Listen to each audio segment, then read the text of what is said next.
One single choice altered everything. It shattered my family, yet simultaneously drew me closer to understanding my true self. What ensued was a betrayal, which, paradoxically, forged a stronger connection with my son, Mark. The day had commenced ordinarily. I awoke, sat at the kitchen table, quietly savoring my coffee, attempting to concentrate on the refrigerator's gentle hum. The soft, overhead light cast elongated shadows, seemingly amplifying the strain between Sophia, my wife, and me. I'd been withdrawn recently, but not in the conventional sense. It wasn't a physical detachment. Sophia still shared my bed. We still dined together and occasionally enjoyed movie nights. However, an emotional chasm had developed much like a dense fog.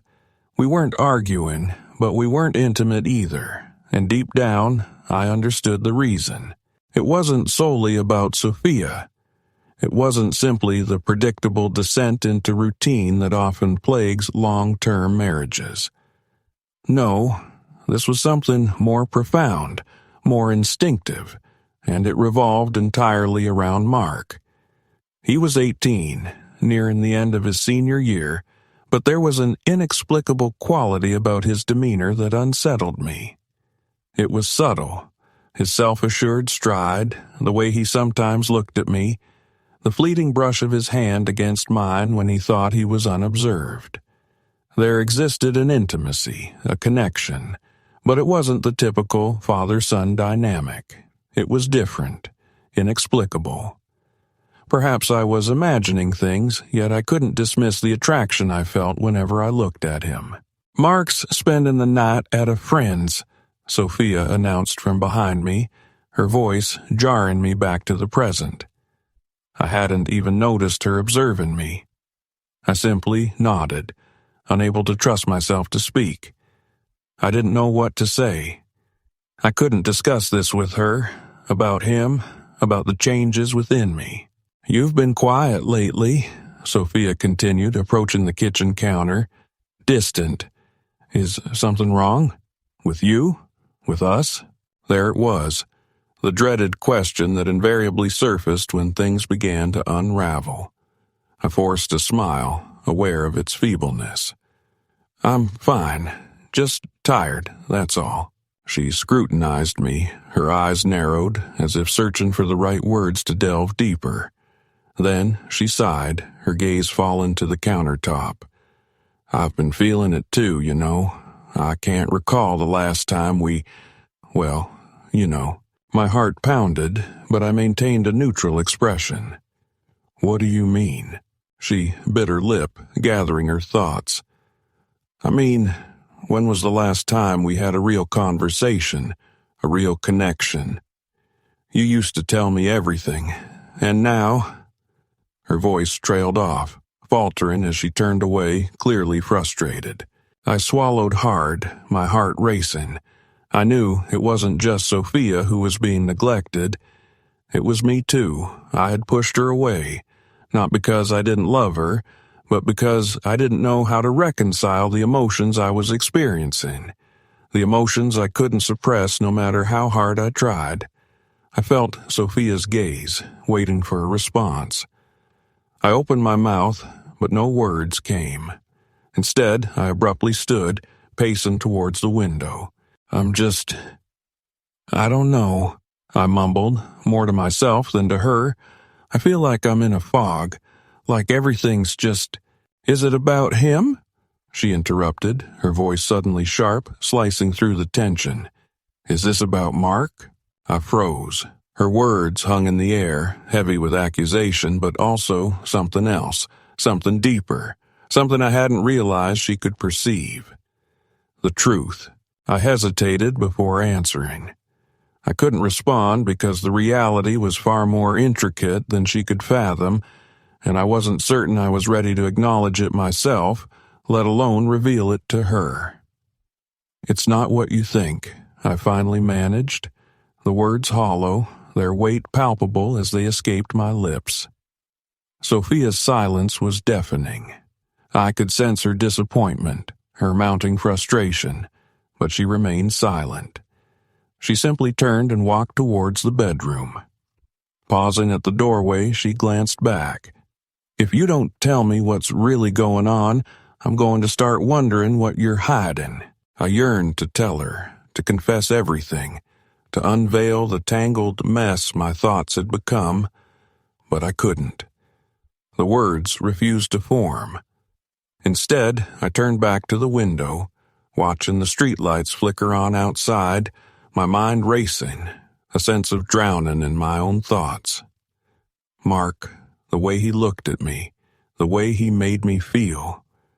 It wasn't normal, I knew that, yet I couldn't shake the sensation that something existed between us, something neither of us could articulate. The door to Mark's room creaked open, and I glanced back to see him standing in the hallway, his eyes meeting mine. For a fleeting moment, everything else vanished. "You okay, Dad?" he asked, his voice low, almost tentative. I nodded quickly, struggling to maintain a facade of normalcy. "Yeah, I'm fine, just tired." Mark seemed unconvinced. He entered the living room, his presence immediately filling the space between us. A charged silence hung in the air, and I felt that familiar pull again, the one I couldn't escape. He was so close, mere feet away, yet it felt like worlds separated us. "Okay," he finally said, after what seemed like an eternity. "I'll be in my room if you need anything." As he turned to leave, I couldn't help but watch him. In that moment, I realized something undeniable. This connection between us wasn't a fleeting thought, it was real, and I couldn't stop it. I didn't know how to stop it. I knew my life was on the precipice of change, that things would worsen before improving, yet I couldn't bring myself to regret it. Somewhere deep down, I knew I'd already crossed a line, the line between father and son, and everything else would be a consequence. The days following Sophia's confrontation were a blur. Every action felt robotic, every exchange strained and forced. I could sense her scrutinizing me, searching for a truth I couldn't provide. But the truth was too complex to confess. Mark's presence permeated the house like an electrical current. He was still the same boy in many ways, quiet, intelligent, focused on his future. Yet something had shifted between us, an undeniable change. The tension was palpable, a tightly stretched thread threatening to snap. I noticed his more intense gaze, lingering with an unfamiliar intensity. It wasn't the look of a son seeking approval. It was something else, something I couldn't define. One evening after dinner, Mark and I were alone in the living room. Sophia had retired upstairs early, her usual quiet frustration lingering in the air. I sat on the couch, staring blankly at the television, my mind elsewhere. Mark sat beside me, his eyes fixed on the screen, but I felt the change in the atmosphere. There was an unspoken energy between us, a silent acknowledgement of something unspoken. An unspoken understanding hung between us, a heavy weight neither of us dared to address. He'd always been a good kid, respectful, never overstepping boundaries. Now, however, we both teetered on the edge of something dangerous, something uncontrollable. "Dad," he began, his voice unusually soft, hesitant, as if testing the waters, uncertain how far he could venture. I glanced at him, my heart pounding. "Yeah?" He hesitated before continuing. "I know things have been weird lately, with you and Mom, with us." His words struck me like a blow to the stomach, my pulse quickening. I wanted to dismiss it, pretend nothing was amiss, but I couldn't. Everything had changed, and I wasn't sure we could go back. "It's just," he continued, his eyes flickering towards me before darting away. "I don't know. I guess I've been feeling like you're not really here. You know, like you're here, but you're not really present." I swallowed, forcing my voice to remain steady. I'm sorry if it feels that way. I've just been distracted. He didn't respond immediately. Instead, he turned his head slightly, his gaze lingering, studying my face. He seemed to be searching for something deeper than surface-level conversation. The tension thickened, and I became acutely aware of him, his presence filling the space. There was something in his gaze, something raw, vulnerable, yet confident, almost challenging me to reciprocate. For the first time, I felt a pang of something that twisted my stomach. The connection between us wasn't simply paternal. It was more, and impossible to deny any longer. I leaned back, attempting to clear my head. "Mark, Before I could finish, he shifted closer, his arm brushing against mine. The slight touch sent a jolt of electricity through me, and I froze. It wasn't intentional, I told myself, but the way he didn't pull away, the way he didn't even seem to register the lingering contact, accelerated my heartbeat. "I know things aren't great," he repeated, his voice lower, more intimate. "But I still care about you, Dad. I just want us to be okay again." The sincerity in his voice tightened my chest, and for a moment, I almost forgot who I was. But I couldn't ignore what was happening between us, not anymore. The unspoken words hung heavy in the air, suffocating us both. I cleared my throat, trying to dispel the tension. "I care about you too, Mark, but you need to understand, this isn't easy." "I know," he whispered, barely audible, "but I think we can fix it. If we just talk more. If we just, connect again." His words drew me deeper into something I wasn't sure I could handle. I opened my mouth to speak, but the words wouldn't come. My body had betrayed me. I couldn't maintain the pretense of normalcy. Not with him, not anymore. I shifted uncomfortably. "Mark, we need to be careful. We can't." Then he did something that stopped out my heart. He reached out and placed his hand on mine, his fingers gently brushing my skin. The simple touch sent a shock of heat through me, and for a brief moment, I couldn't breathe. I didn't pull away. I didn't know how to. "I'm sorry if I've been too much," he said, breaking the silence. "I don't want you to feel uncomfortable. I don't know how to fix things." The sincerity in his voice was overwhelming, but there was also something else, something unspoken, something that made my heart pound even faster. The line had been crossed, and there was no going back. Something else stirred within me, something deeper and more perilous. My gaze locked with his, my thoughts a whirlwind. The gravity of the situation was crushing, the attraction between us undeniable. I should have retreated, should have risen and fled before things escalated, but I remained rooted to the spot, unable to move. Instead, I found myself subtly inclining towards him, drawn in like a moth to a flame. His eyes, dark and intense, met mine, and for a fleeting instant, I glimpsed something within them, a reflection of my own yearning and bewilderment. We were frozen in that moment until the door creaked open and Sophia entered, shattering the spell. Mark abruptly withdrew his hand, his face reddening with embarrassment. I was jolted back to reality. Sophia lingered in the doorway, observing us with an inscrutable expression. The atmosphere was thick with tension, suffocating, and the room suddenly felt claustrophobic. I thought I heard Sophia's voice, trembling slightly, ask, "What's going on here?" I rose, attempting to conceal the panic surging within me. "Nothing. We were just talking," I stammered. Mark also stood, his face pale. For a brief moment, I detected a complex mix of emotions in his eyes: regret, confusion, and something else I couldn't quite define. Sophia remained silent, then turned and departed, the door clicking shut behind her.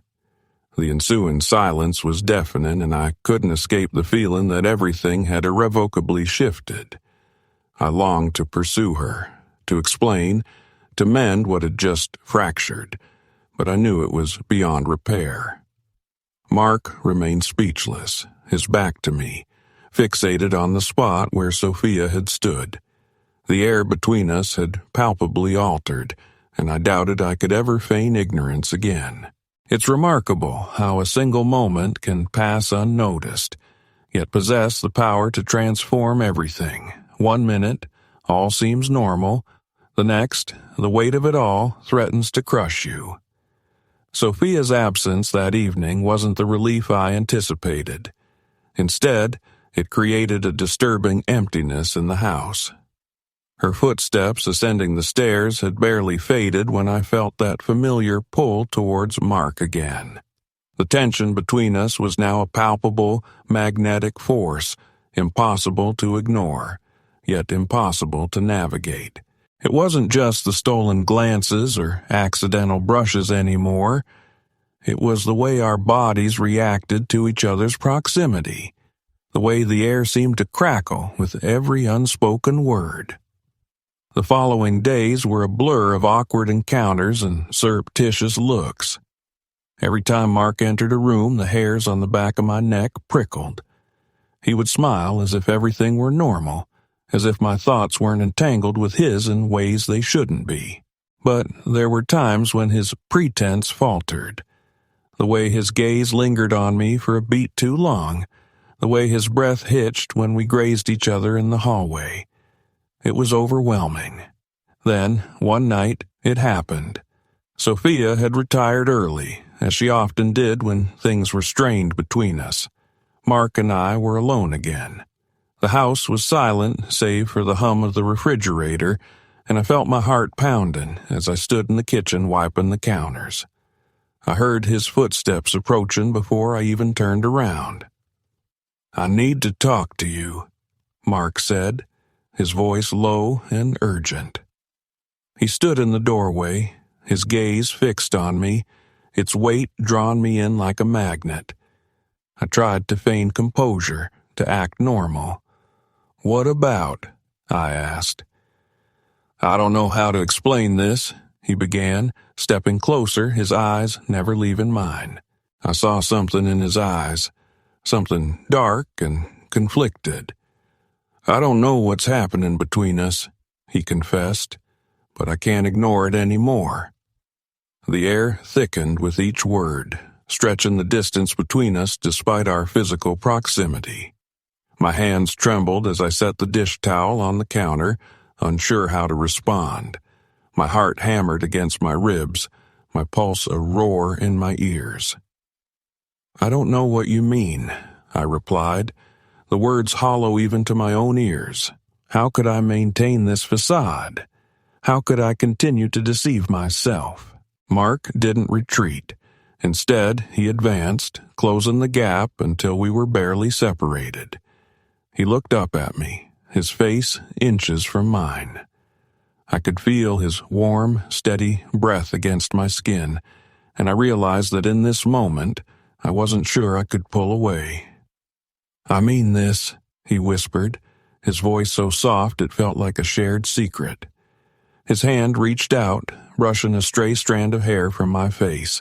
The simple touch sent a jolt of electricity through me. I froze, momentarily unable to breathe. Nothing existed but the two of us, standing there in the kitchen, the weight of our unspoken words hanging in the air. Then he kissed me. It was so unexpected, so out of the blue, that I was momentarily stunned. His lips pressed against mine with a tenderness that stole my breath. I couldn't retreat, couldn't force myself to do anything but stand there, frozen. The kiss deepened, soft and exploratory, as if he was testing the waters, uncertain if I would recoil. But I didn't. I kissed him back. I didn't understand how or why this was happening. how we'd arrived at this point, but I couldn't stop it. The weight of everything, the years of distance between Sophia and me, the confusing emotions I felt towards my son, came crashing down, and I couldn't pretend anymore. In that instant, our bodies seemed to move independently, drawn together by an irresistible force. The space between us vanished, leaving only the thrum of tension. The kiss was unlike anything I'd ever known. It was a surrender, a release of the pent-up emotions that had been simmering beneath the surface. Time stopped as our lips met, the world outside the kitchen fading into obscurity. It was just the two of us, lost in a sea of emotion, desire, and fear. Every boundary, every reservation melted away, leaving only the raw, unbridled connection between us. The world outside ceased to exist. It was just us, tangled in a maelstrom of emotions, desire, and fear. Mark pulled away first, his breath coming in shallow gasps. He looked at me, eyes wide, searching my face for a reaction. He was waiting for me to pull back, to tell him this was wrong. But all I could do was stare back at him. I couldn't speak. The words wouldn't come. My chest felt tight, and I felt like I was drowning in my own confusion. "I'm sorry," he murmured, his voice cracking, the weight of his regret evident in his tone. But there was something else there, too, something that made my stomach churn with both guilt and longing. I shouldn't have done that. I didn't know how to respond. How could I? The truth was, I didn't regret it, not entirely. I reached out, placing a hand on his arm, my fingers brushing against his skin. "Mark, we can't do this," I whispered, my voice barely audible. It's not right." He nodded, but I saw the hurt in his eyes. "I didn't mean to make it weird," he said. I just couldn't stop." "Neither could I admitted. The silence that followed was heavier than anything I'd ever experienced.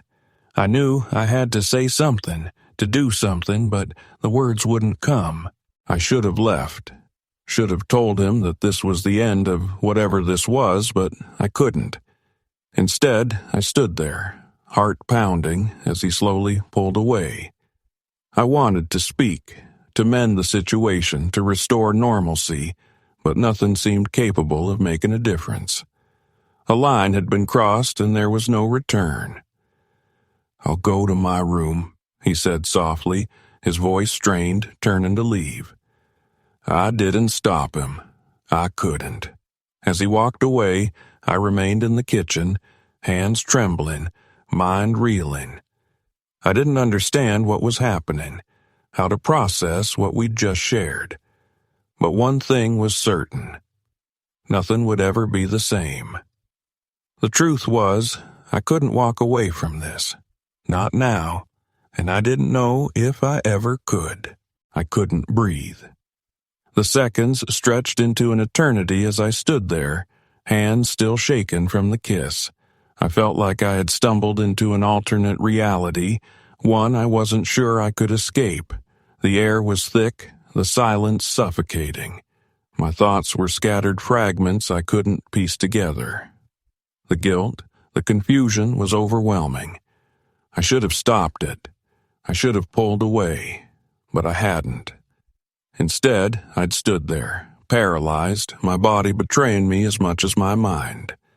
The last thing I wanted was to hurt Sophia or shatter the fragile bond I'd once shared with my son. But it was already too late. I wandered through the house after Mark left, the emptiness pressing in on me. I couldn't face Sophia, not after what had transpired. She was oblivious, and I wasn't sure I could ever look her in the eye again without seeing the lie I had become.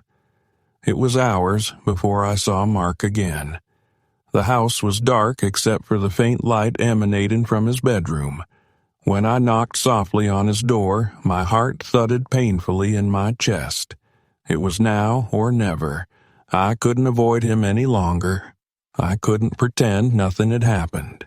He opened the door, standing there in a t-shirt and pajama pants, looking like the same boy he'd always been.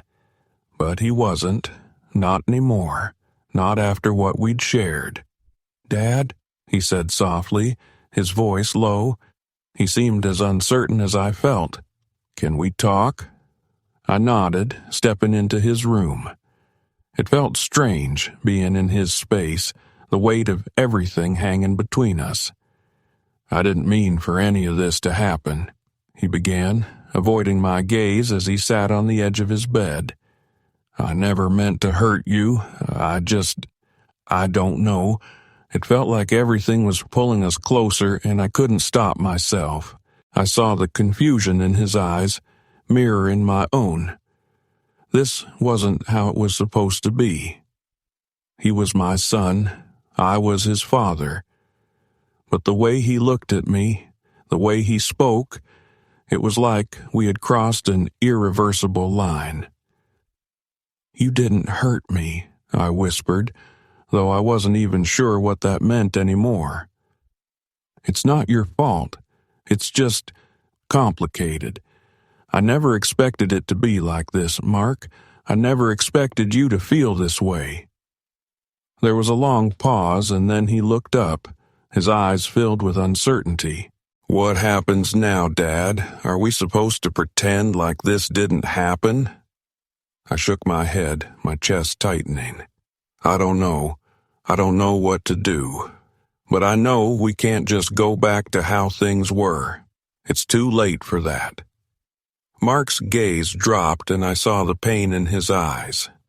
"I don't want things to be messed up between us," he said quietly, his voice breaking. "But I don't want to lose you either." His words hit me harder than I anticipated.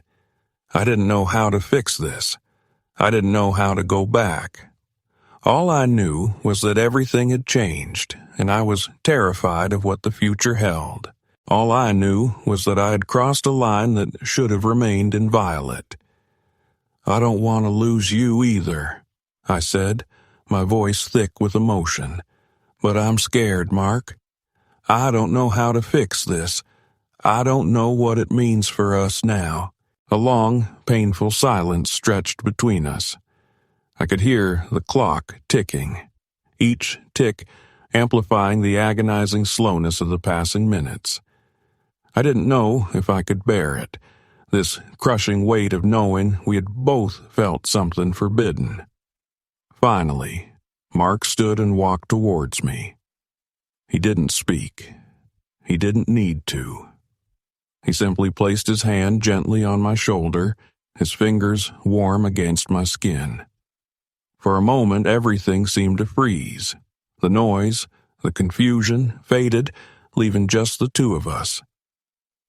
"I think we need some time," Mark said softly, his voice steady despite the pain in his eyes. "To figure things out. I don't know what's going to happen, but I think we need to take a step back." I nodded, feeling a mixture of relief and dread. He was right. We needed space, time to breathe, time to think, but I also knew things would never be the same. "I'll give you all the time you need," I said, my voice barely a whisper. For the first time in a long time, I didn't know what the future held. Everything was uncertain, and the one thing I had always believed to be true, our family, was now fractured, broken by something I couldn't control. Mark turned to leave, then paused, his back still to me. "I love you, Dad," he said quietly, his voice so soft I almost missed it. "I love you too, son," I replied, the words feeling strange on my tongue, but I meant them. I always had. Even when things had become complicated, even when I didn't understand what was happening, I still loved him. He left without another word, and I stood there, listening to the faint sound of his retreating footsteps. The house felt empty again, but it wasn't just Sophia's absence I felt, it was everything. the weight of the past, the confusion of the present, and the uncertainty of the future. I sat on the edge of the bed, my head in my hands, trying to make sense of it all. I couldn't deny that what had passed between Mark and me had been more than just a mistake. It was a connection, something I didn't know how to explain. But I also couldn't ignore the fact that it had broken something within me, something irreparable. I didn't know where to go from here. All I knew was that the line had been crossed and there was no going back. I had lost something irretrievable, and I wasn't sure if that was a good thing or a bad thing. As I lay in bed that night, surrounded by darkness, I realized something. Sometimes the things we try to bury don't stay buried. They rise to the surface, and no matter how hard we try to ignore them, they change us forever. I didn't know what would happen next. I didn't know how to make sense of any of it. But one thing was certain. I couldn't pretend anymore. I couldn't lie to myself. And whatever happened now, I had to face it. I spent the next few days in a haze, unsure if I was awake or dreaming. Conversations with Mark were infrequent and strained, each one leaving me with more questions than answers. We were both lost, unsure where to go from here, unsure what this new, unspoken bond between us meant. Sophia had noticed the shift too. I could see it in her eyes when she looked at me. The suspicion, the unspoken questions. The weight of our secret was a suffocating presence in the house, threatening to crush us all. I doubted she hadn't inquired about it, about Mark and what transpired, but the unspoken weight of her questions pressed upon me. It felt as though she sensed something amiss, even without knowing the specifics. The silence that stretched between us grew increasingly heavy. I found myself evading her whenever possible, feigning preoccupation with work or grasping at any excuse to avoid her probing gaze. It wasn't that I didn't love her, I simply couldn't confront her, not yet, not while the truth of what occurred with Mark loomed over me like a storm cloud. The nights were the most difficult. When the house settled into stillness, the lights extinguished, and the only sound was the gentle creak of floorboards beneath me. I would lie awake, staring at the ceiling, my mind racing. My thoughts revolved incessantly around Mark. What had I done? What had we done? There was no turning back, and I couldn't determine if that was a blessing or a curse.